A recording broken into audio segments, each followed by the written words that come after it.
We have even more breaking news for you on the House Speaker front. Now, Republicans in the lower chamber nominated House Majority Whip Tom Emmer for Speaker on Tuesday. That makes him the third GOP lawmaker who will attempt to garner 217 votes to secure the gavel after, obviously, Jim Jordan and Steve Scalise. Per a scoop on the Hill from Punchbowl News, Democrats seem willing to help elect the establishment Republican Speaker if he promises to do aid to Ukraine and Israel. I want to read the specific statement. This is from Representative Dean Phillips on X.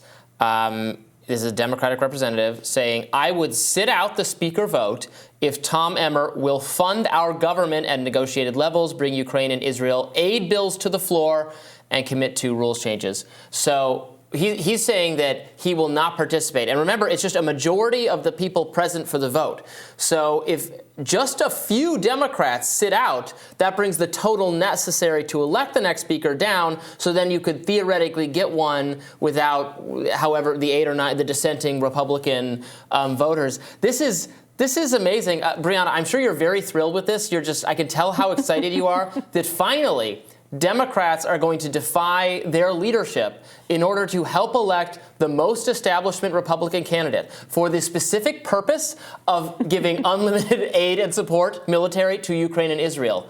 You must be pleased as punch. This is the most establishment Democrat thing that establishment Democrats could do, which is to basically show their colors and show how much the blob is aligned on the issue of doing war. So these blue dog Democrats are going to join up with their ideological bedfellows on the other side of the aisle, who they pretend to hate over wokeness or, trans beer advocates, spokespeople, or whatever pop culture thing that everyone likes to talk about to pretend that there's two separate parties, but there is only one, and you're seeing it play out here. And it's worth a reminder that there is a world where progressives counter progressives, 13 or so progressives who signed the letter for a ceasefire, made it their own kind of move and said that they would make an alliance with the 8 holdouts to try to prevent this kind of maneuver from happening, or to make their own kind of agreement that could get one of the Freedom Caucus more anti-war people in the speaker position. But they have been spending the last year singing praises of Hakeem Jeffries, a man who calls Israel the 6th borough of New York, by the way, and ignoring the fact that he has devoted much of his political life to getting pro-Palestinian progressives out of office. So this is just the way the world turns. You just started a sentence about Congress. They have been spending, and then you could have just stopped there. They haven't been spending, thanks to this holdup. And when they do start spending again, the priorities of this government are going to be made clear. Foreign countries. At least the parties do disagree on wokeness. They don't disagree on spending American tax dollars everywhere but America. That the foreign policy of the country is enhanced by making sure Ukraine and Israel have everything they need. So this would be remarkable if it actually got resolved this way. Not because Republicans figured it out, worked out their internal struggle for the heart and soul of the party, and whether they're going to have a less interventionist foreign policy, and whether members are going to be able to defy leadership, hold leadership accountable for not living up to the Republican Trump agenda. Does not get resolved at all by any of that, but because Democrats defect in order to make sure Ukraine and Israel get everything they need. That would be the most devastating for you, I think, outcome. Yeah, I mean, it's not devastating for me because you don't believe in the Democratic Party. It affirms everything that I've been saying about the Democratic Party. Like I mentioned in a different segment, you've got Ron Klain out here being very dismissive of the concerns of the Muslim community, including thousands and thousands of Muslim voters in Key State, Michigan. You have the White House Chief of Staff. He tweeted, "Trumpers will Trump," in response to an articulation of how frustrated Muslims are with Biden's foreign policy right now. Trumpers will Trump. He's saying that about Muslim voters who were frankly the target of the Muslim ban and all of these statements that made Trump so reviled among liberals when he was first running in 2016. He's so willing to be dismissive of them.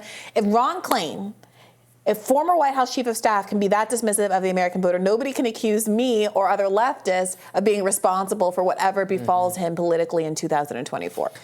And, I don't mean to be getting on any kind of high horse here, because if this scheme were to go forward, this just also shows that Republicans are willing to work, the establishment GOP is willing to work with Democrats to help to thwart the Freedom Caucus, Matt Gaetz, Jim Jordan, Trump, MAGA agenda. They would rather, it is easier for them to find common ground with the Democratic Party for the purposes of a foreign policy, a bipartisan consensus, than it is to actually to practice the values that Republican voters tell the party over and over and over again they actually care about and want. Now, this is not all said and done, of course. No. Emmer still has to win this public election. The private election is a different story.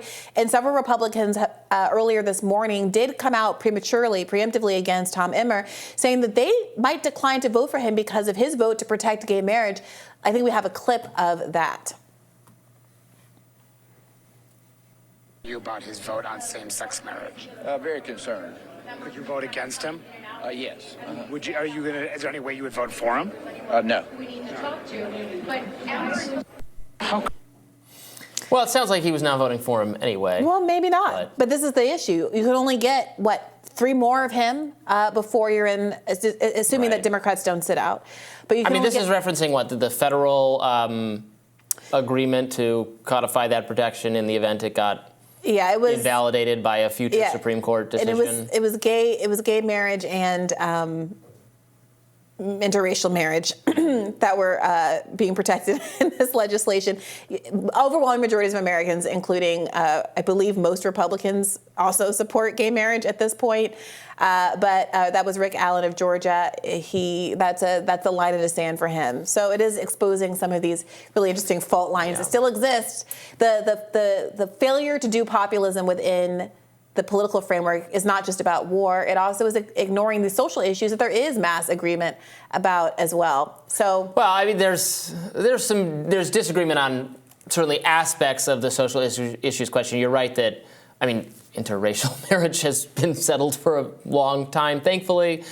Gay marriage, too, which I support, is something that, as you point out, a lot of Republicans actually do support. They're neck and neck, actually. Interracial marriage support's at 71%. Gay marriage is at 70%. Among the general population.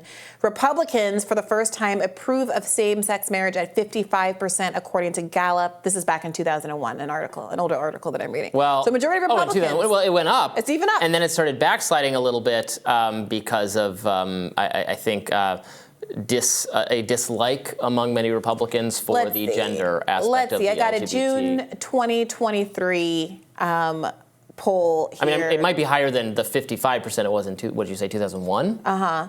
I think it's gone up and then down a little bit. Today, majorities of all but 2 key subgroups, Republicans at 49%, still half, and weekly churchgoers at 41% say gay marriages should be legally recognized. The Republican support for gay marriage has hovered around the 50% mark since 2020, with slight majorities backing it in 21 and 2022.